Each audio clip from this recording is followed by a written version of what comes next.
Good morning, good afternoon or good evening ladies and gentlemen, wherever you may be around the world, and welcome to today's DNA University webinar. As many of you are aware, the Domain Name Association, or the DNA, was formed over the last few years to promote the interests of the domain name industry across the globe. And through a variety of initiatives, the DNA continues to support the industry and provide education to the global internet community about the importance of domain names and their role in our digital ecosystem.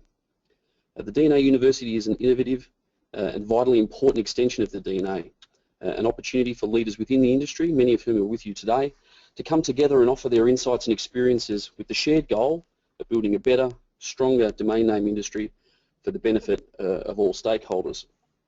My name is Tony Kirsch, and on behalf of the Domain Name Association Board and of course our members, it's my absolute pleasure to welcome you to today's webinar. It's great to be today's moderator for the session. We're very excited about the great range of speakers that we've assembled for today's session, which is of course the second instalment in our DNA University series. As many of you will know, launching a top-level domain is an extremely complex process and needs to cover a wide range of internal and external considerations. Importantly, it sets the tone for many years to come for your business, and history shows that the importance of the launch can ultimately have an enormous say in the long-term success of a TLD. As you can see, we've got some great speakers here today who've generously donated their time to help you within the industry learn from their experiences in launching their own top-level domains. And you can see that we've got some great new TLD applicants in .london, Donuts and Radix registry, as well as insights from the highly popular .co extension. And as we'll continue to do with the DNA University, we want to help everyone understand it's not just about the registry perspective, because any good launch plan, as you'll know, requires a rounded perspective, most predominantly including working with registrars and of course your end customers. So we're privileged today to have speakers from two of the world's most influential registrars in web.com and of course GoDaddy joining us. Before we do, let's get started on some housekeeping. This session will run for approximately 60 to 75 minutes.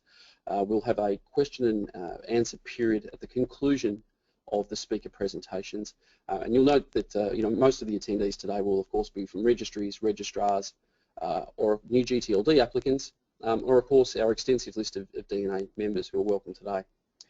If you have a question, please feel free to ask this at any time throughout the session. You are indeed muted as attendees, but of course if you want to ask a question, please feel free to do so in the box. I've highlighted this here for you. It's on the control panel on the right hand side of your screen. If you'd like to ask a generic question, just feel free to type it in, or of course if you'd like to target your question to a particular user, perhaps you might want to add their name and go ahead and ask the question. And as I said, we'll be addressing all of the Q&A questions at the end of the session. If you're having any trouble with your audio, just a quick reminder that you do have two alternatives here. You can use your computer or indeed use the telephone dial-in. The little radio buttons that you can see within the control panel will give you the opportunity to do that. And of course email us at info@thedna.org if you're having any trouble, or of course message us through the chat room, which you can also see via the question button as we were referring to before. As I said, today's session is all about selecting the right launch strategy for your TLD. And there's a lot to be considered here when developing a launch strategy. And we've sort of tried to divide it as a group today in terms of really taking the first element, which is around the launch structure, and balancing between the ICANN mandatory components, elements like the sunrise and the trademark claims, and some of the non-mandatory components that a lot of people have used in terms of their land rush or other programs like the early access program that have been devised as innovations, in particular in the new top-level domain program. And from a secondary point, it's very much a customer-focused element. From a launch strategy, how are we dealing with targeting and promoting to our customers? Very important topic around founders programs and pricing. And the speakers today are really going to give you some insight as to what their experiences is, what they've been able to learn, what's been successful, and what hasn't, so that you can indeed learn from that. From a historical perspective and a more recent perspective, you'll see that some of the launches have been, quite impactful. In isolation, I guess the .XXX TLD a number of years ago, had a very successful sunrise in the 80,000. And Lorianne today is going to join us and talk about .co, where they're also very successful, as you can see, within the sunrise and the land rush period. London, Alex is going to join us. In fact, he's our first speaker for, today to talk about London, and they experienced an enormous amount of expressions of interest, predominantly due to their really fantastic marketing that he'll speak about today. And then, of course, some of the more high-profile TLDs in .online and .club, just as a couple of examples to show you that in those launch phases, a lot of our people that are joining us as DNA members and within the new TLD industry have had enormous success in that early period. And we've had varying successes in industry with new top-level domains in terms of sunrise registrations. You'll see that obviously the .porn and .adult extensions as well as .sucks have made quite a large impact for the trademark community. And then some solid results in terms of sunrise registrations, perhaps under what many people may have expected. But certainly the sunrise program remains an important part of people's launches. So let's get started. As I mentioned, our first speaker today is Alex Kinchin-Smith, who is the Director of London. With a background in delivering change management programs in the private and public sector, in 2001, Alex began to lead the program of work creating London and Partners as part of the UK Capital's promotional agency. And once London decided to apply for its own top-level domain, Alex has taken the lead in steering through this application, and of course the planning and implementation of the launch continues to have overall responsibility for the growth of the .London registry. So, Alex, it's fantastic to have you with us today. You've been so integral in the launch of a highly prominent city top-level domain. And welcome to the Domain Name University. Great, thanks, Tony. As time is pretty short, I think I'll just get straight in. So, this morning I'm going to talk about 4 things from the perspective of .London. So I'm going to talk about our overall launch strategy. Then I'm going to say a few words about our marketing, about revenue generation, which I'm sure most people are keen upon, and then touch at the end on working with registrars. So if we talk about our overall launch strategy, obviously it's based on what we wanted to achieve. So for us, 2 key drivers. We wanted to maximize the revenue opportunity for the city, and we also wanted to create a platform for London businesses to use and to benefit from the brand of London. So with those 2 things in mind, what was our approach? Well, I want to talk about 3 elements to our strategy for launch. The first was to create some early positive PR to excite stakeholders, to excite potential registrants, and to really demonstrate the credibility of .London. And we're very pleased that we've managed to put a .London story twice on the front page of the London Evening Standard. That's got a circulation of around 2 million. So it really was a great way to start and give ourselves a good platform. The second part of the approach really was to plan our launch phases to be about London priority and not about London exclusivity. So we wanted the domain to be open, not to have any arbitrary distinction of who's a Londoner, not to put barriers in the way of registration, but priority for Londoners was needed in the launch phase. So what we did is we ran a concurrent sunrise and land rush period, but the land rush gave priority to London applicants, and actually within that higher priority to actual businesses' names. And this worked pretty well. Out of the 40,000 applications we had in that period, over 5,000 applications were for multiple applications and went through that validation process and were given the priority just as we'd planned. The third element overall was around pioneers. So this was to demonstrate this was about London and again to create trust and credibility. We were hampered a little bit by ICANN's collision name list and some of the rights protection mechanisms, but we think we had a successful approach nonetheless. And we use that in PR and marketing. So just a couple of examples I've got here. Tony, can you flip forward? So there's an example, London Symphony Orchestra, who were one of our pioneers. And on the next slide, we have Meantime Brewery, a local brewery in Greenwich. And if you can look closely, you'll see that those beers are actually .London lager. So a TLD with its own beer. But it really helped us kind of gain credibility by having a pioneer program. Moving on to marketing, our core proposition really at launch was around the emotional attachment to London. So the more tangible benefits had not necessarily been established at that point. But we needed to explain what .London was about and at the same time get traction and raise awareness. So the mediums we used were TV, print, using tube cards on the London tube carriages, and digital takeovers. So mediums that enabled us to have impact, but also to explain some of the story. And as I said, we think it was a pretty successful campaign. We had around 40,000 applications. But I would say it was quite difficult to measure the effectiveness. It was launch time, there was some pent-up demands, we were multi-channel, so quite hard to really measure. And there's some examples you can see there of marketing, so you can see the messaging. The other thing I'd say is on process, we had a launch phase and then we had to close to run through the validations, and we probably lost a bit of momentum, and I would probably change that if I could do it again. So the third thing I wanted to talk a bit about was revenue. Maximizing revenue really was key to us. So our pricing strategy was London is a premium brand, and so should .london be. And people will value the London domains, and therefore our wholesale price can be significantly above .co.uk. We also recognized that premium names would be a big opportunity, so we priced up an extensive list of generic words into tiers and looked to capitalize on that opportunity from the outset.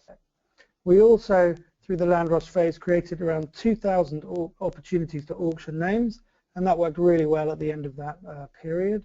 And we're now testing our approaches to some discounts and to some direct premium sales.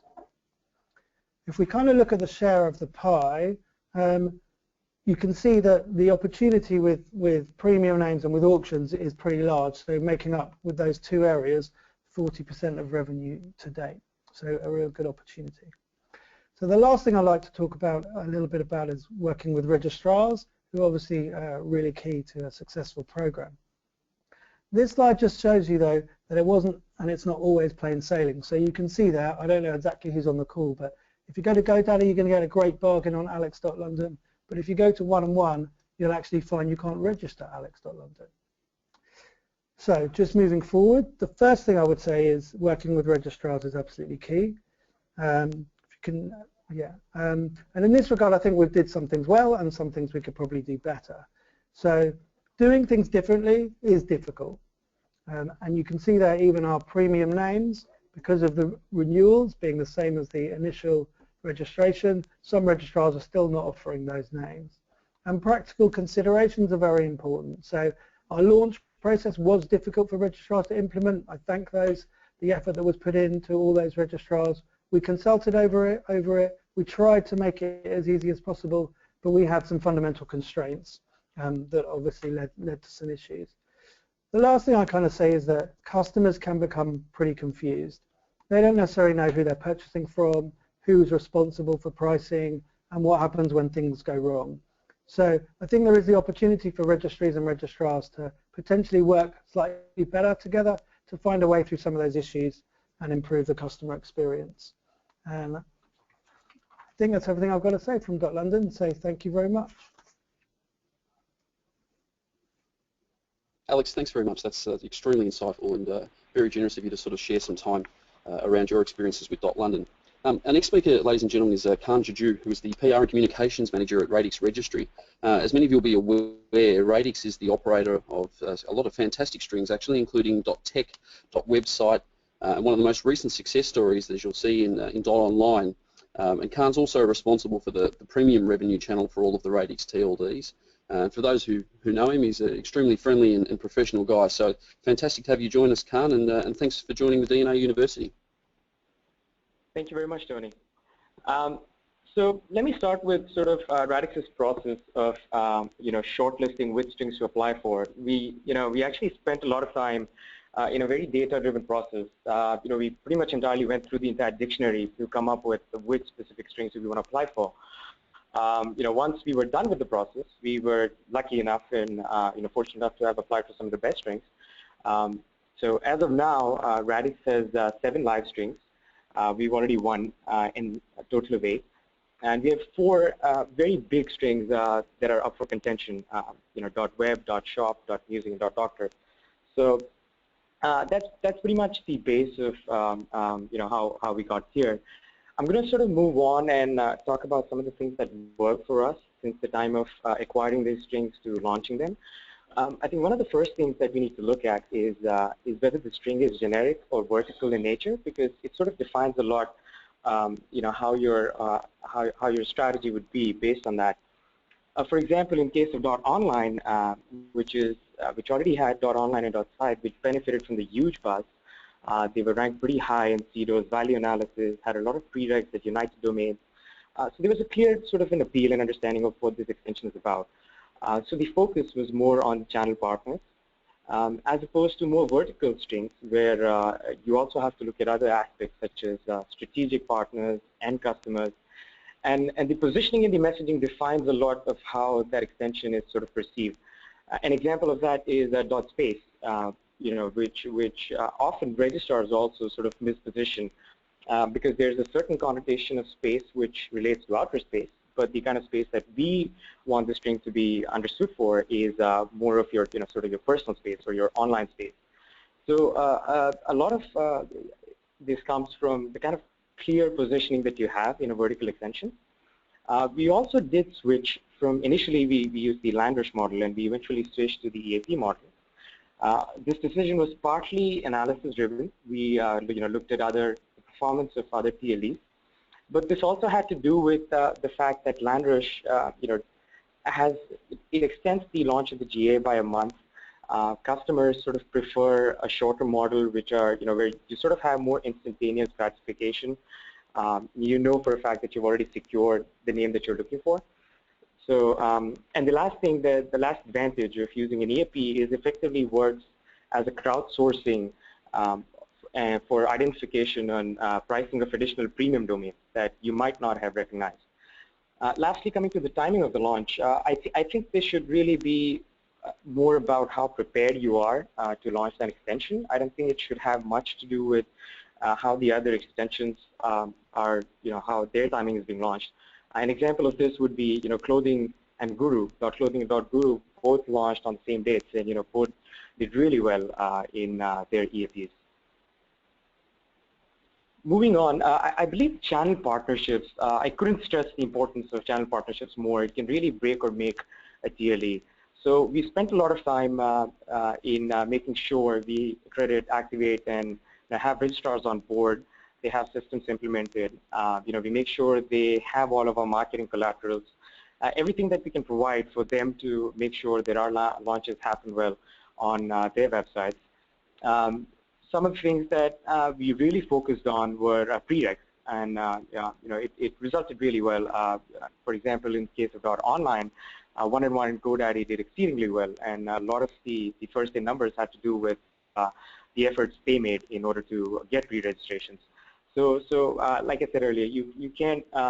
Your channel is pretty much the most important aspect of sort of your initial launch.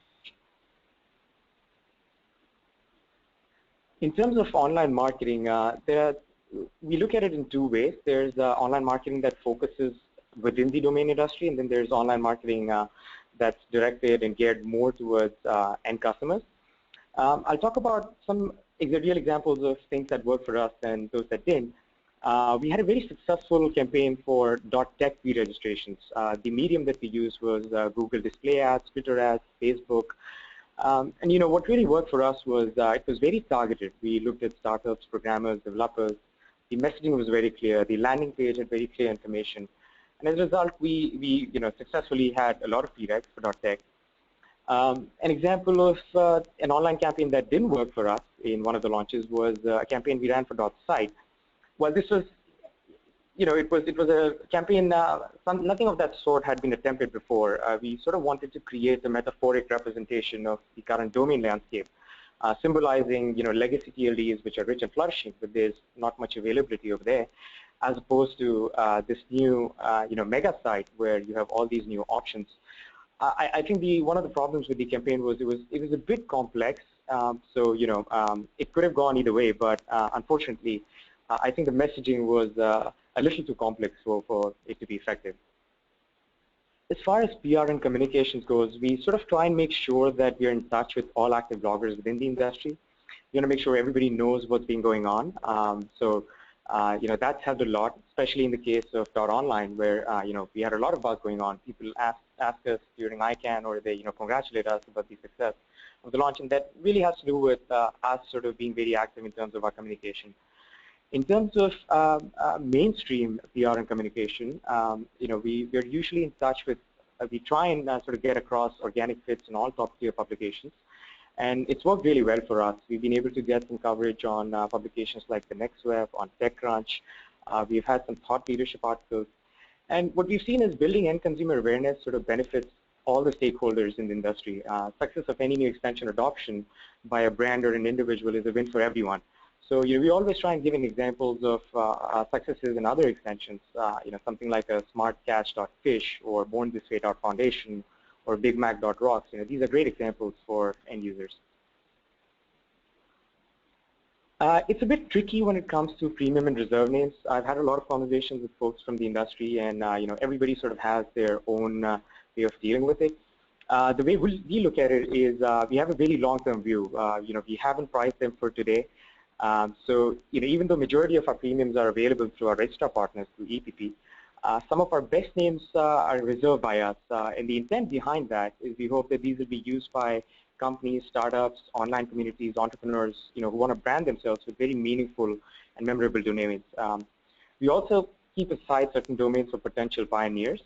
So the focus in all cases is always on usage. We're not in this for the short-term sales.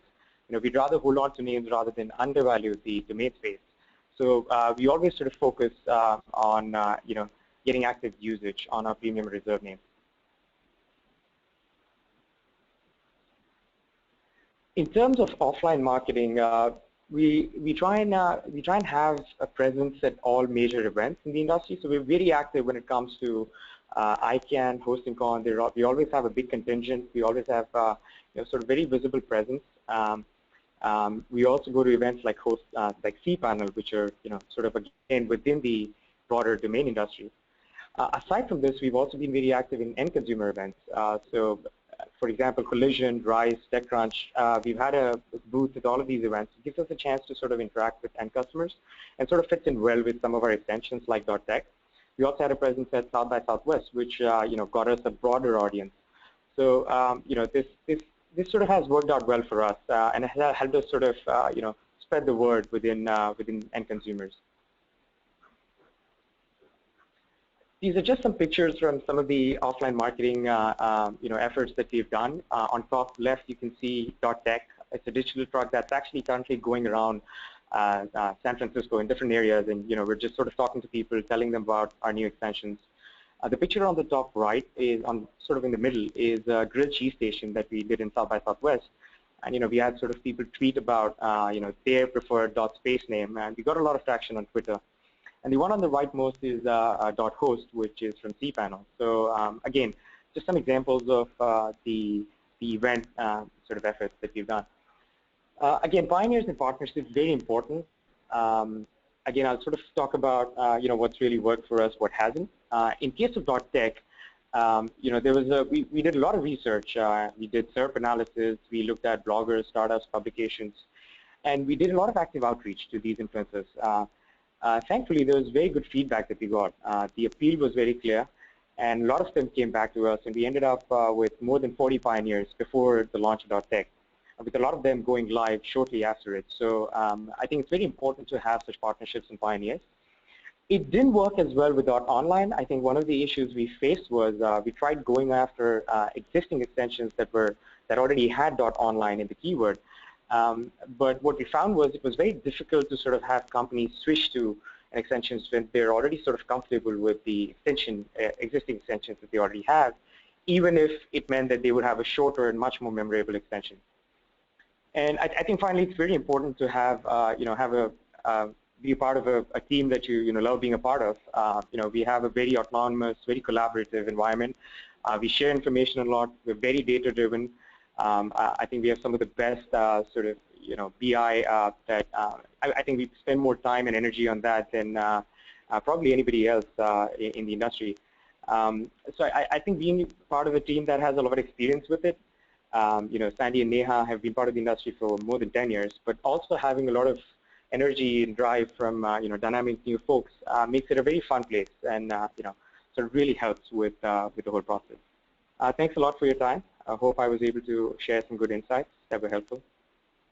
Karn, thank you so much. I'm sure there'll be lots of questions from the audience around that. I think most people in the industry are aware that that Radix have done a fantastic job, and obviously your depth of approach in how you assess the marketing mix is very impressive. So thank you once again.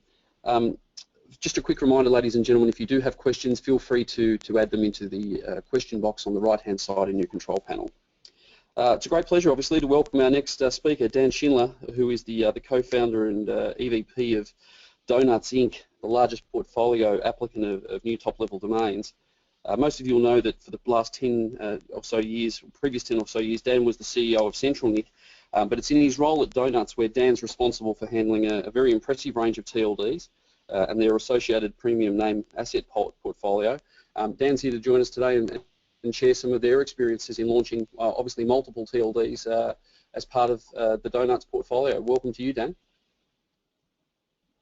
Thank you very much. Hello to everyone, and special thanks to you, Tony, for organising with your team and moderating this panel. I know it's almost 1:30 on Wednesday morning for you down under. So, as Tony said, we have a large portfolio of TLDs, somewhere now close to 200. And you're going to notice a common theme from the previous two speakers in terms of launching TLDs. And so I'll rush through this a little bit and take questions in the end if necessary, because there are a lot of common themes. One thing I mentioned is that we elected for a 60-day end date sunrise as opposed to a 30-day start date sunrise. And we did this primarily because we wanted to be fair to competing trademarks. We didn't feel first come, first serve was particularly fair in that case. And the reality is that 30 days is the same as 60 when the notice is given anyway. So we chose that. It's been successful. For us. We never thought that Sunrise would be especially voluminous because, as we all know, trademarks are granted in specific jurisdictions and specific categories, and so we didn't expect it to be that much competition. But there was some, and auctions were the method of resolving those contentions by a third party. I must say, it does warm the heart to hear other registries extol the virtues of EAP. The early access program invented by Donuts. That's certainly great to hear. We did this as opposed to Land Rush for a few reasons. Primarily, we live in an instant gratification age. We know ourselves, you send a message and you see the red symbol, or you send an email, you want to know why you haven't got an instant response. That, good or bad, is the world we live in today. And auctions, in our view, are becoming pretty much a thing of the past. eBay and CEDO in our industry, more than half of all sales are done buy it now and not in auctions, again because we live in this instant gratification age. The early access program has been a rip-roaring success for everybody. I think I can say that in all modesty. It's worked for us as a registry, it's worked for the registrars to get terrific margin, and it's worked for registrants who wanted to get in early and make sure that they got the names that they wanted to get. Once general availability begins, you've jumped ahead a bit too quick for me, Tony. If you could go back, that would be great. Thank you. General availability, our model is a buy it now policy. With very, very few names reserved across. Apologies for that, somebody's calling myself. With very few names reserved, we believe in a buy it now policy. They're priced in a variety of different name ratings through our registrar channel exclusively. We don't compete with them. We're not a registrar in its own right. And we think the benefits, we always said that we would leave meat on the bone. We want the registrars to enjoy the margin and be happy. We want the registrants to be happy too. So from a marketing perspective, we've done lots of different things and will continue to do lots of things. You've heard me say many times before, and my teammates, a theme that other people have already mentioned today, and that is that use begets use. And we want to see use of our names out there in the wild. That's the best way to give confidence to the marketplace. We did a campaign in the United States. In fact, most of what we've done so far, in fact, nearly all of it has been from an awareness perspective here in the United States. It's where we are based and the market that we know best and we want to cut our teeth in.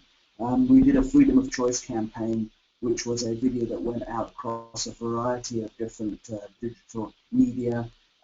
That was a 15, 30 and 1 minute video, 15 second, 30 second, 1 minute video explaining what news domains were about in this freedom of choice era, and 50 million Americans saw that video in its entirety. For those of you that didn't see it, I apologize, outside the United States, go to YouTube and you can see it there. Another idea of something a little bit different, because freedom of choice in some ways, when you're trying to educate and bring awareness to the marketplace, is sometimes feels a bit like boiling the ocean, and obviously is expensive to do. Something that's a bit more targeted is our recent myrescue.dog campaign, where we built a site, invited rescue dog owners to submit pictures of their dogs and have the audience vote on those dogs and circulate the pictures.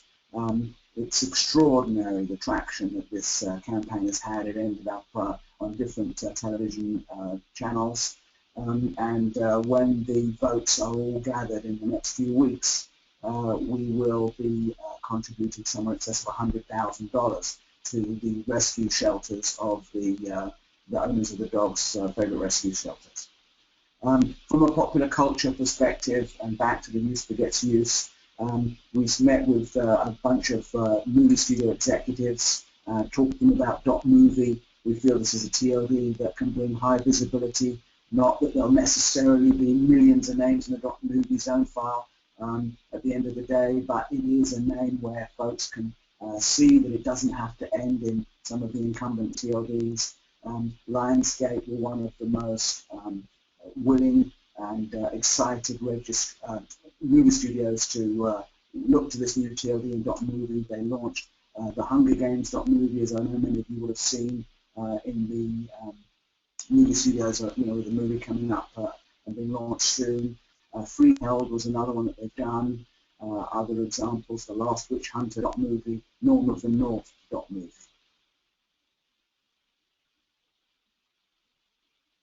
Dan, sorry to interrupt you just for a second. There's been a little feedback through the chat.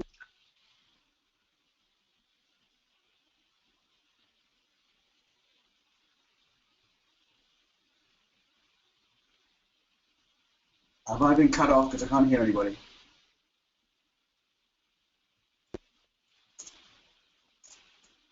We're still with you. If you could just speak up a fraction, that'd be great.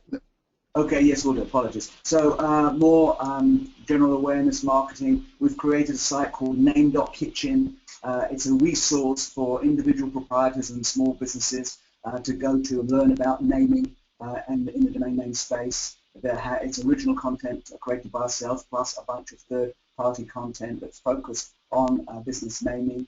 We've done a series of what we call I Am videos, and there's a link in this presentation I'm sure will be shared, where you can go and see a bunch of our videos. This is where we've taken a film crew to some of our registrants and just filmed them talking about their business and why they chose a nTLD as part of the .com revolution. And we've distributed a lot of these videos across a variety of media channels, Huffington Post, TechCrunch, Inc. Magazine, etc.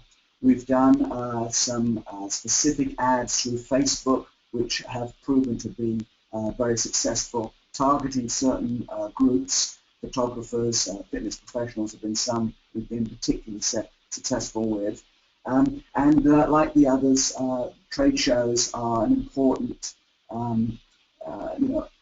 arm for us to go and extol the virtues of nTLDs, whether they be the industry trade shows or other trade shows. We've exhibited at Interbike for the bike show, at Mr. Olympia for fitness, and a bunch of others. And I should give a shout out right now when we talk about launch and awareness. The domain investor community is a very important community to us, and I'm sure every registry.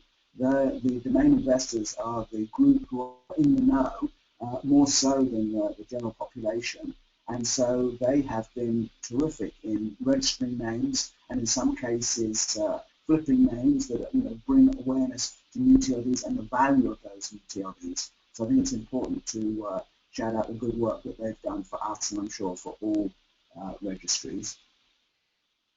And that's it for me. Thank you very much.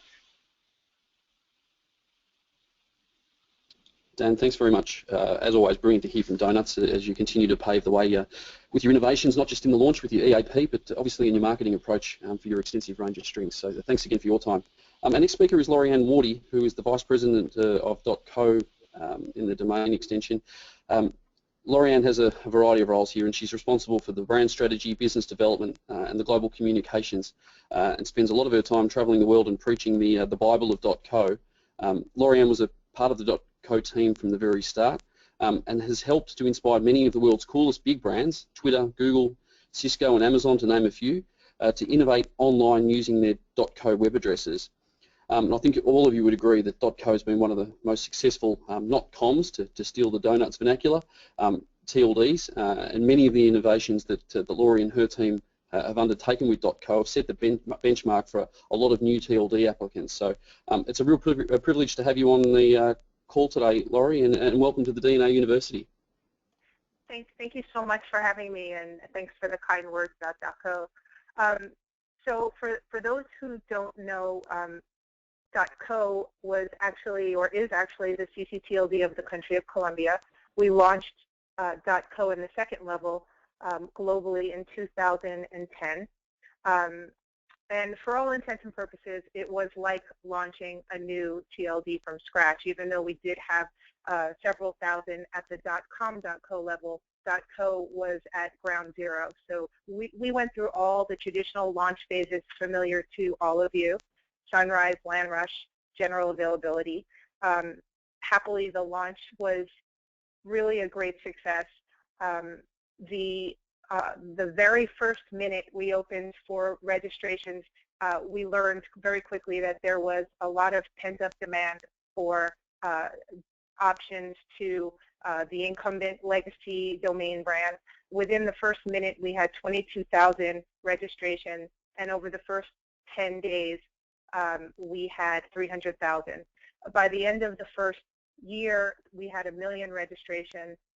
And today, about 5 years later, and 3 GoDaddy Super Bowls later, and hundreds of events later, we're at 1.8 million names under registration by people in over 200 countries and territories worldwide. So it was it's been a pretty exciting journey from start to end to where we are today. And I guess, how did we go from 0 to 1.8 million names in 200 countries in 5 years?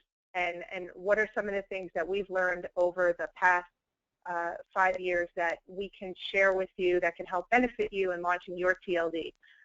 So what I thought I'd do today is share with you some of, I guess I identified the top 10 lessons we learned in launching the .co TLD that hopefully you can use to benefit your TLD launch and gain a more direct path to success. I'm sure I'm leaving out many things, so if so, sorry about that, but here's 10. So next slide. So the first thing that I think is critical, and I think it's fair to say that we focused quite a bit on, is having a big, lofty vision.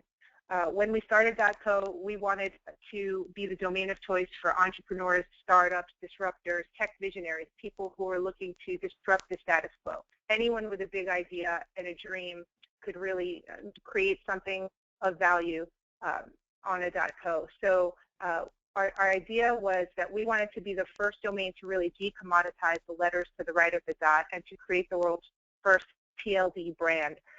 And show that a domain is more than just a utility.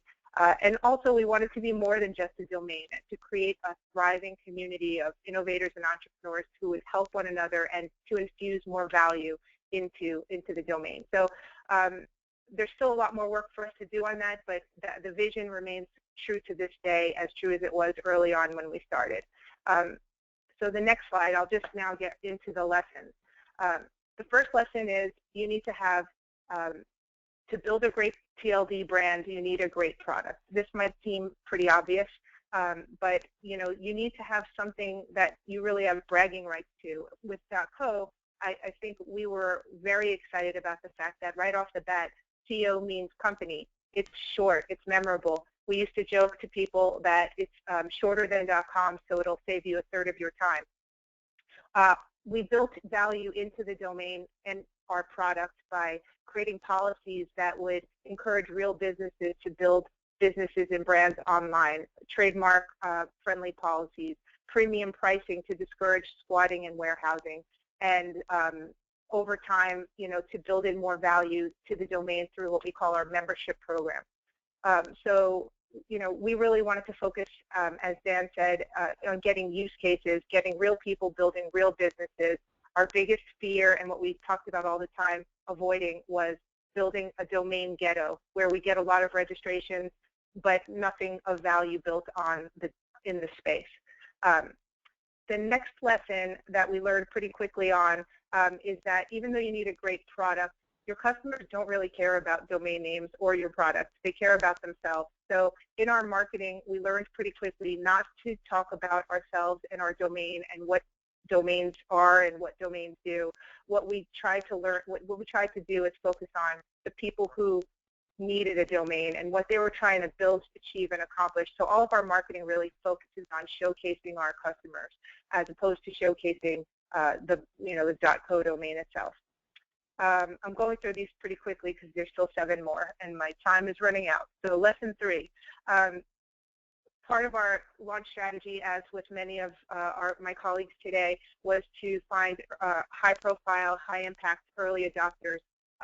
So before we even sold our first domain to the public, we had already struck deals with dozens of internet influencers through our Founders Program, including AngelList and 500 startups. We also did a big deal with Twitter, who launched t.co as its official URL shortener and analytics tool prior to our launch, and we made our first big domain sale was to overstock for o.co in a very highly publicized premium name sale, which was $350,000, if my memory serves me.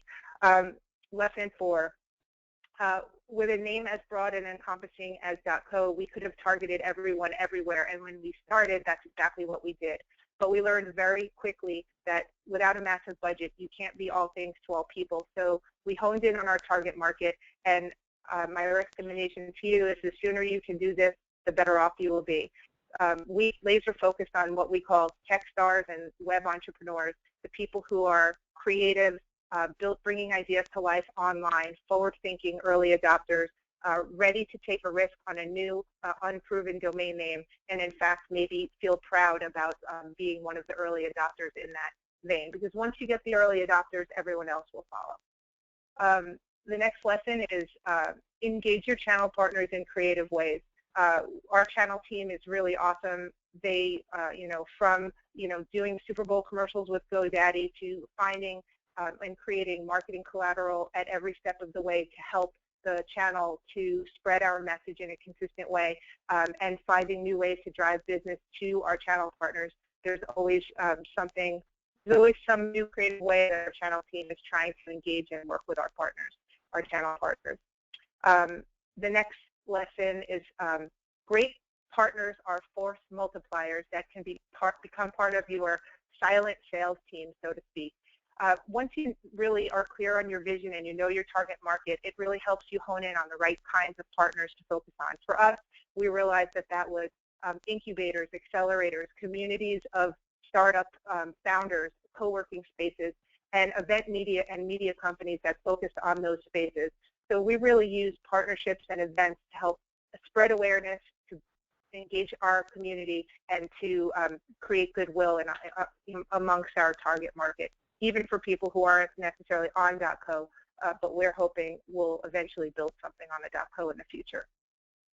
Then the next lesson, lesson 7, and this is something that the Radix team mentioned, we couldn't agree more. There's nothing more important than your team, period, hands down. if you, because we didn't know exactly what we were going to do on day one, we just had a big vision.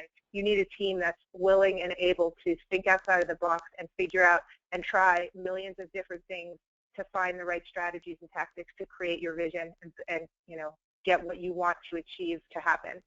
The next lesson 8, you know, leverage social media to stay in touch with your community. You can't be everywhere all the time, but you can create relationships with people online and stay engaged with people. This ties to lesson 9 really nicely. Beyond social media, it's really critical to get to know people in real life at events.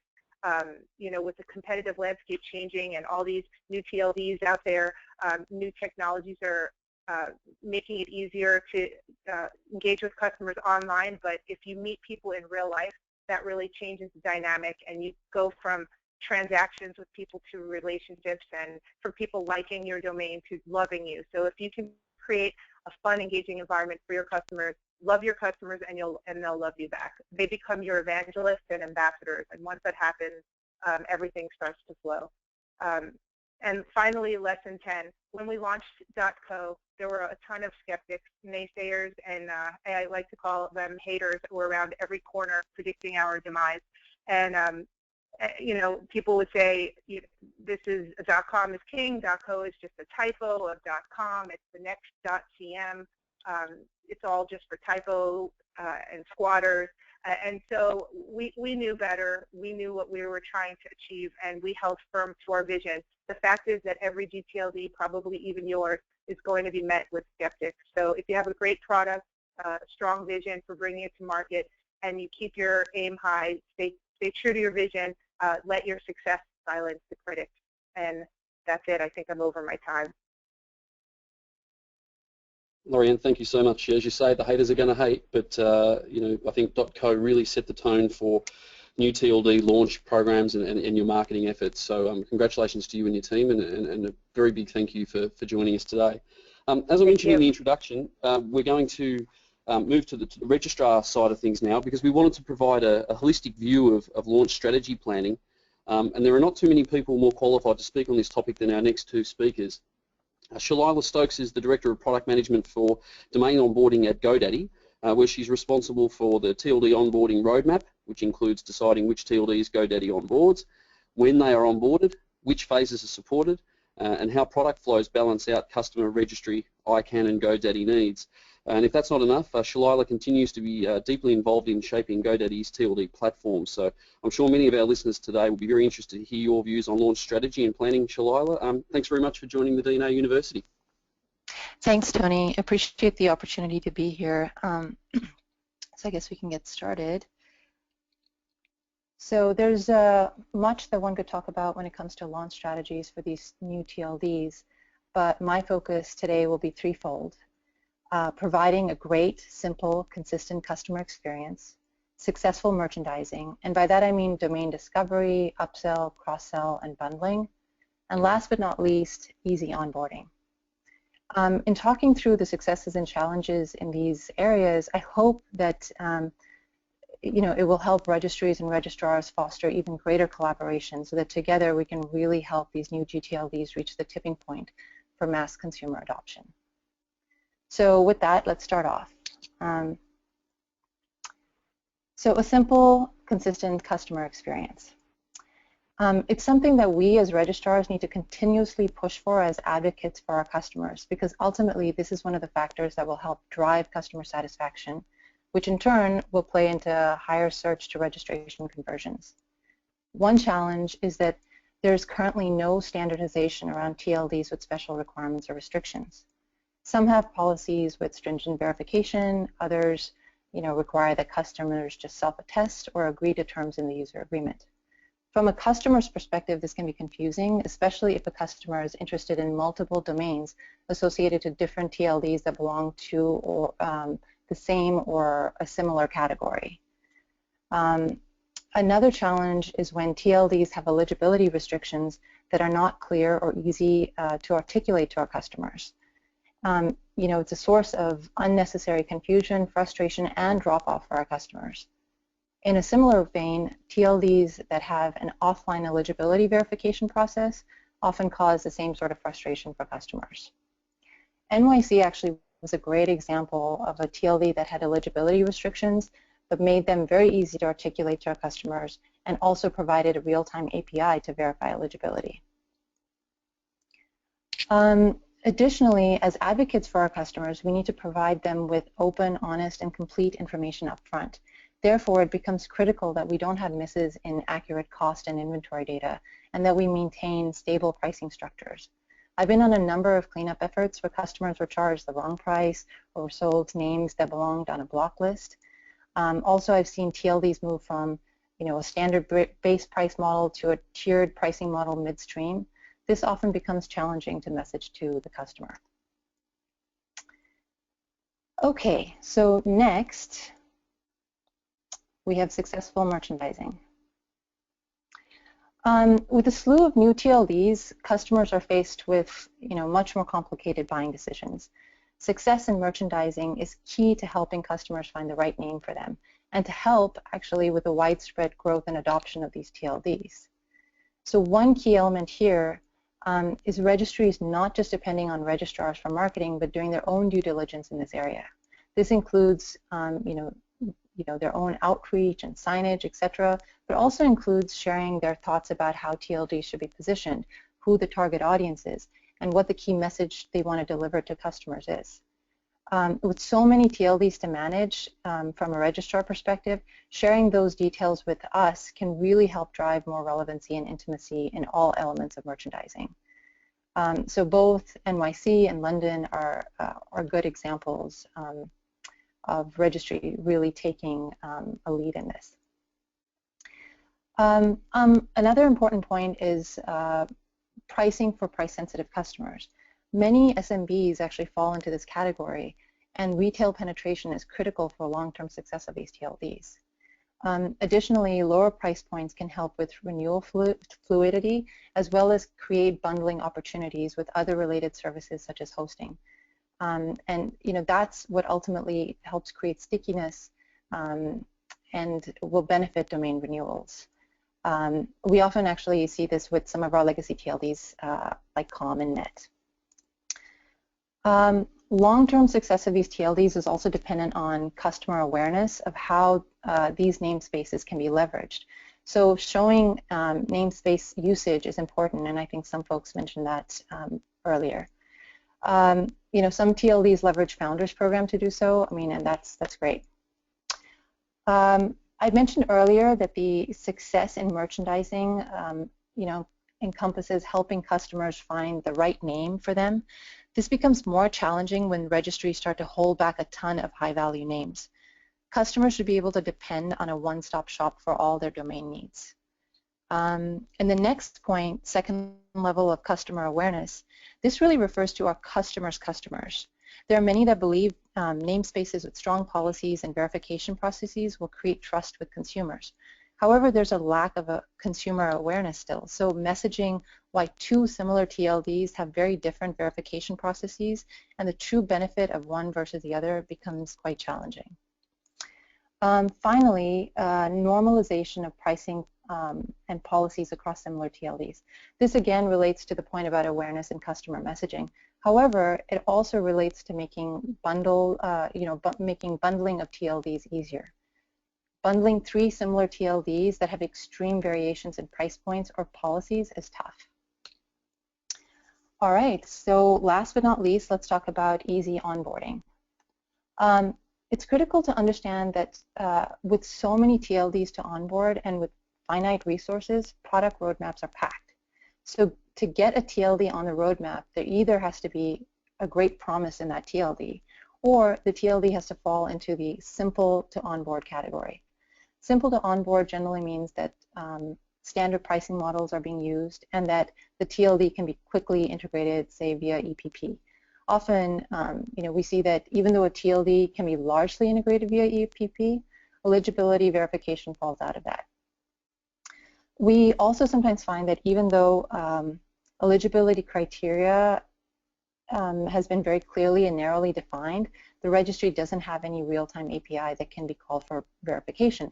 This complicates logic we have to build on our end to pre-validate data so that we can reduce the number of failed registrations, which obviously cause unhappy customers. Additionally, we find that there are times when registries are pushing to onboard, but not necessarily ready with all their pricing and block lists, etc. Remember, it's key in ensuring that we provide our customers with as much information up front. Also, being ready to go helps with getting the TLD up and going in pre-registration, like with .online. One last point related to easy onboarding is basically early engagement and collaboration on new requirements.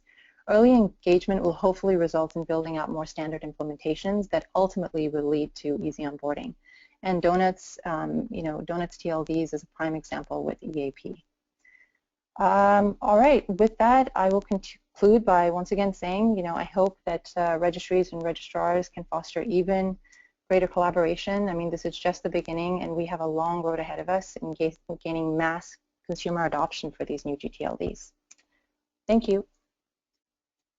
Thanks, Shelialla. Couldn't agree with you more, and I think it's really valuable that you can share the view of GoDaddy. I know that many TLDs have underestimated the challenges that GoDaddy and other registrars have been dealing with in the sense, as you say, of having varying products and pricing points and policies, all onboarding in a relatively short period of time. So thanks again for your insight. Our final speaker today is Web.com's Director of Policy, Jennifer Standiford. Many of you know Jen, who's an industry veteran and a passionate advocate for the registrar community and the domain name community as a whole. Jen oversees the domain name service delivery, customer lifecycle and regulatory policy implementation for 3 million small business customers at Web.com. But in the last 2 decades, Jen has been involved in the development and implementation of new online products and services. But it's her experience in launching numerous TLDs at Web.com that brings her here to join us with the DNA University today and share her insights on successful launch planning. Jen, thanks so much for joining us and welcome. Thanks, Tony, and thanks for everyone that's joined today. And thanks to the previous speakers, of which they've mentioned many things that I'm going to comment on today. So I think since I'm the last, I can keep it pretty short and sweet. So let's get started.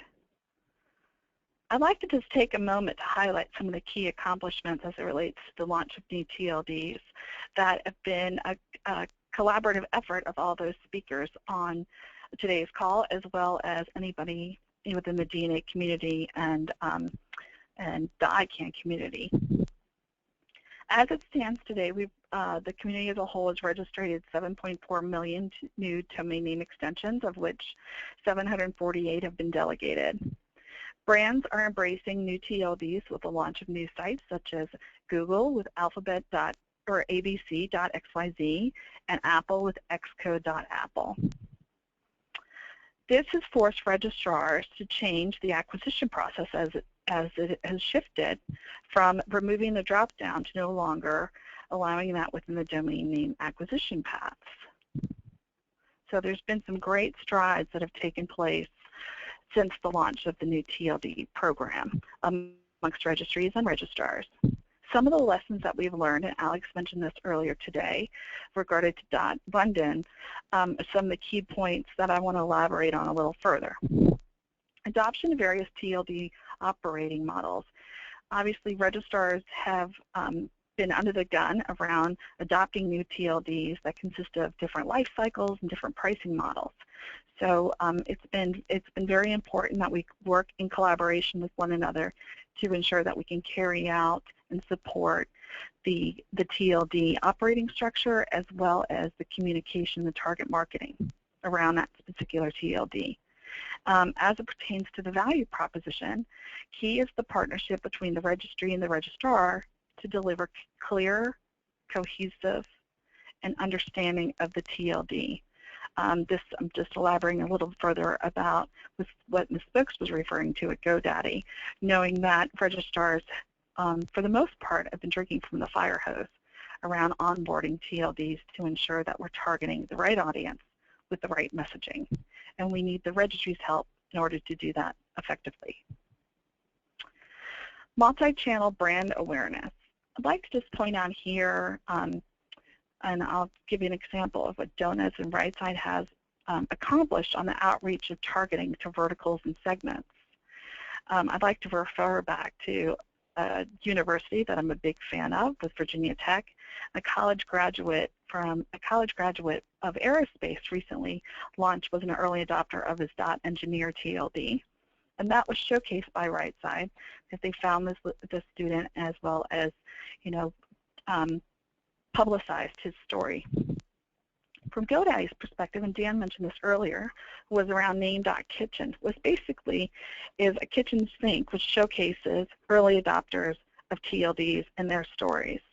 These two use cases and sites allow us to educate and inform our customers around the benefits of adopting new TLDs, and are great examples of a multi-channel brand awareness campaigns. But obviously, registrars are challenged with shelf space. Similar to brick and mortar shops, registrars have limited shelf space available today. And those that have the clearest targeted messaging and resonate well with our customers, and as well as have consistent ability to sell that product, will retain shelf space. So we've got to work effectively with our registrars to see how we can continue to push their TLDs in order to receive that premier shelf space availability. Along with that, and I like to coin the phrase from Rich Muringer from GoDaddy, which is around transactional integrity.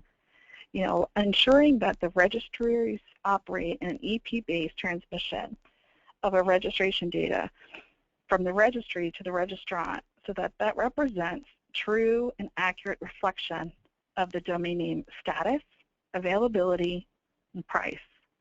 The registrar's responsibility is to ensure that the registrant has an easy purchase flow. And anything that possibly interrupts that will negatively impact our ability to register that domain name on behalf of the customer. Being able to ensure that the domain name availability status check is available and accurate, and ensure that the pricing point remains the same throughout the checkout process is key. So just to touch on some registrar-friendly practices, predictable and repeatable TLD processes garner adoption. And that includes leveraging legacy or embedded TLD lifecycles. So easy to onboard. We have the processes and support mechanisms in place to manage and launch that new TLD. Along with minimizing reserve lists, domain name supply inventory is key to motivate registrant adoption. Premium TLD model, streamlining consistent pricing, advance notices are key. This will allow the registrar's time to revise internal systems as needed and to deliver an effective communication plan to potential and current registrants. And last but not least, just touching a little bit on registry expectations. Any registry restrictions will impact the registration volumes. Understanding that TLDs want to customize the messaging and the value proposition around the TLD is unique, but keep in mind that given the number of domain names that a registrar is in the midst of onboarding may cause some latency in supply.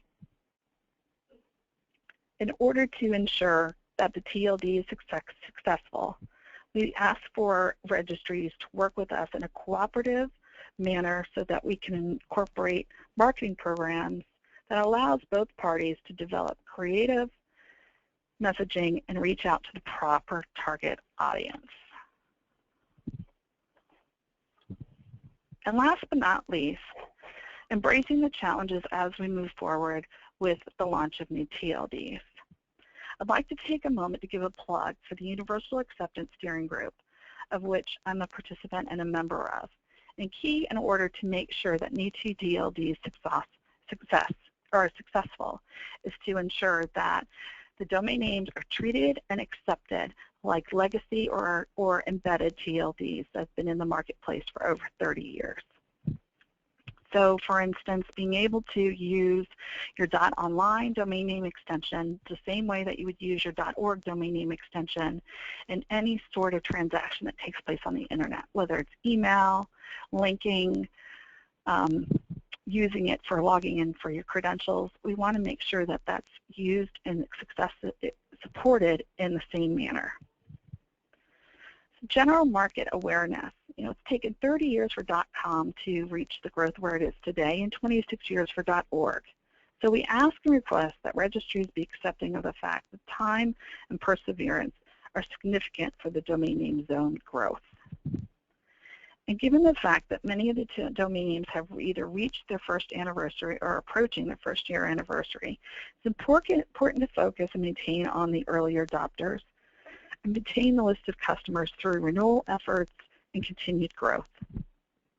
And last but not least, let's continue to be inspired, embrace the changes in the behavior that we are seeing from registrants that are paving the way for new TLD awareness through inthewild.domains. Tony, that's all I have for today.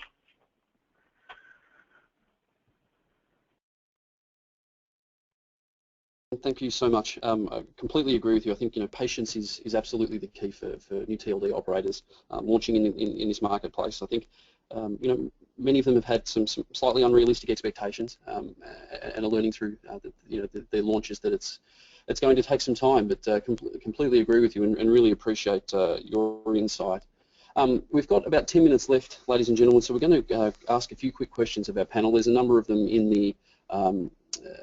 the chat box, and I'll just remind our speakers if they could unmute themselves. Alex, I'm going to from London. I'm going to just start with you.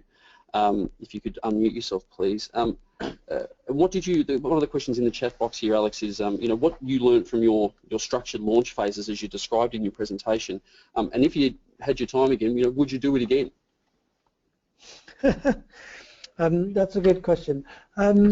I think we got quite a lot of it right. So I think we managed to prioritize London in the right way and still have a mass launch. So I would do a lot of it like that. I think we could have been more prepared in the detail because we had some casualties. So the way that it launched and linked up well with registrars meant some people missed out, some domain applications didn't come in. Some people the processes didn't work for, but I think the overall strategy was the right one. So I think yes, the right strategy, but implement it better in practical terms. Great, thank you. Lorianne, a question for you in regards to .co that's been asked on the chat here is, in terms of your experience, could that success story be repeated with another CCTLD, or is it in part limited to the the fantastic extension that you had to work with? Well, I have to be honest. I have said from the day we started .co that Columbia won the jackpot of CCTLDs because it's such a beautiful two letters. Co not only means company, and not only just in the U.S. and in English-speaking countries, but even in China, they recognize co to mean company. But also, if you think about the two letters co, C-O, it means that which you do with another person, communicate, collaborate, connect, even in the age of social media, content, commerce. The letters CO are literally just poetic for purposes of a TLD. I cannot imagine another better two letters than CO. So I think it would be hard. I think there are some niches that if there's a CCTLD that has the right two letters, they could, I think .me has done extremely well and they market their extension very well. It's not as broadly appealing. So, if it were, I think that they'd have a bigger registration base. But I think they've done a great job, and there are probably other CCTLDs where something similar could happen if they have two letters that are meaningful. Great, thank you very much. Jen Standiford, I think there's been a couple of comments here about people interested in drinking from the fire hose. I'm not sure that maybe is an international statement, but it's got a few people's attention. I get the two parts to the question for you. Key advice for any upcoming launching TLDs in terms of onboarding with web.com, and at the same time any key parameters that might stop you onboarding a TLD with ease? Certainly. In regarding the key advice to future TLDs onboarding, one is early advancement. Make sure that you communicate as early as possible regarding the draft of your agreements to potentially restrictions that might be in place, any use cases associated to how the user experience could potentially work in the conceptual sense. Any sort of real-time system that's going to be in place that's possibly EPP-based that will allow the verification or the restriction process to occur on the registry end versus on the registrar end. That would be considered a TLD that would be challenging for us to launch if we have to incorporate any additional language or a verification process on our end. It will be challenging as we're continuing to launch new TLDs on a weekly basis. Lessons learned regarding some of the unique TLDs that have been out there in the marketplace that pose certain restrictions. Certainly, I don't want to call any specific ones out, but I think, as I previously mentioned, we've passed on launching certain TLDs that require us to do additional heavy lifting. It's not to say that the TLD isn't relevant to our audience or that the TLD isn't meaningful, but until we have a workflow system where we're not behind in our processes to launch TLDs and that have some availability to dedicate resources to be able to support those registrar required verification, that they'll kind of sit on the back burner until such time. Makes complete sense. Thank you. Shelialla, if you're still there, I guess I'll ask you the same question. Key advice for people that are about to onboard with GoDaddy, and any key reasons that might stop that from your perspective?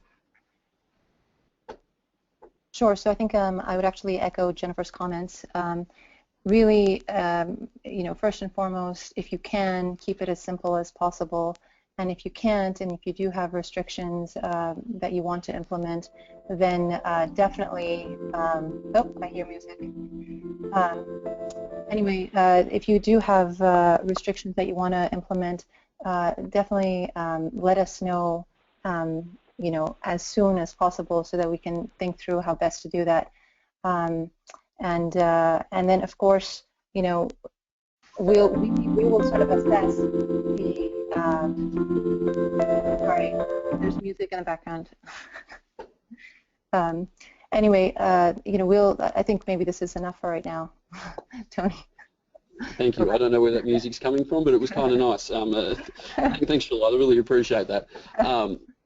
Dan Schindler, if you're still there, one of the questions that's been asked in the chat room related to your exhibits at the trade shows, in the sense that a lot of registries in the past have mentioned a low return from that. The question was how Donut sees the ROI they received from trade shows with your efforts. Yeah, it's a good question, and one we ask ourselves a lot. I think it's quite difficult to measure. A lot of what you do at these trade shows is tell people for the first time about a new TLD that pertains to their industry. And I think one needs to bear in mind that invariably at these trade shows, the exhibitors are there to take orders and make sales in a limited period of time, not to be sold to. So it's I'm not advocating it as a top priority, but it is something that I think does help to further educate people. And while they might not be in a position to register a name right there and then, who's to say that they don't register sometime in the future because they're aware of it? They don't know they're not going to register. Yeah, it's a good point. I mean, certainly it's a great base for awareness. And Karn, the final question for today, as we're about to run out of time, I guess it arguably could be a question for Dan, but given that you've implemented it, there's been a couple of questions just asking for a brief description of EAP. Would you mind just sort of explaining what it is and how you've implemented it?